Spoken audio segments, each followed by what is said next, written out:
Meron po tayong napakalaking isda dito. So, ayan, nakikita nyo naman kung gaano siya kalaki. Yan, at ni-slice ko na nga po at iniisip ko kung anong klaseng luto ba ang gagawin ko rito. Sobrang laki at sobrang taba niya. So, naisip ko, iprito na lang muna natin at gagawan ko na lang din po siya ng sarsa. So, ayan, habang ating hinihiwa, nagready na ako dito ng flour. Nilagyan ko na rin ng asin at pepper.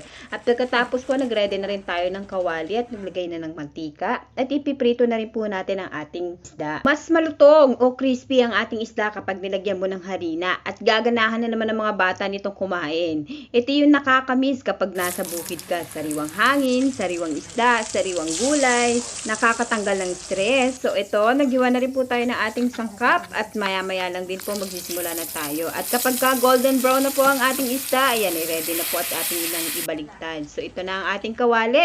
At pagkatapos magisa na rin tayo ng ating bawang. Sunod na rin natin ang ating luya at pagkatapos lalagyan na rin natin siya ng sibuyas.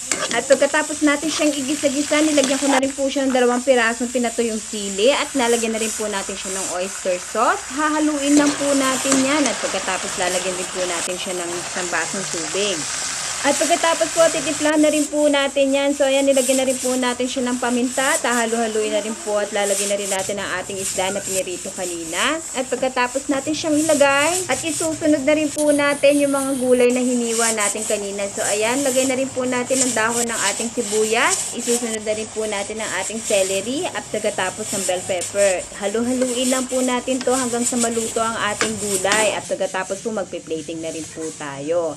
Hindi mo na kailangan kumain sa ibang restaurant o sa ibang kainan para lang makakain ng masasarap na pagkain. Sa bahay pa lang, sapat na. So, ganyan ang gawin nyo sa inyong prinitong isda para mas masarap. At ganahan kumain ng inyong mga mahal sa buhay. So, yun lamang po. Maraming salamat. Tara, kain na tayo!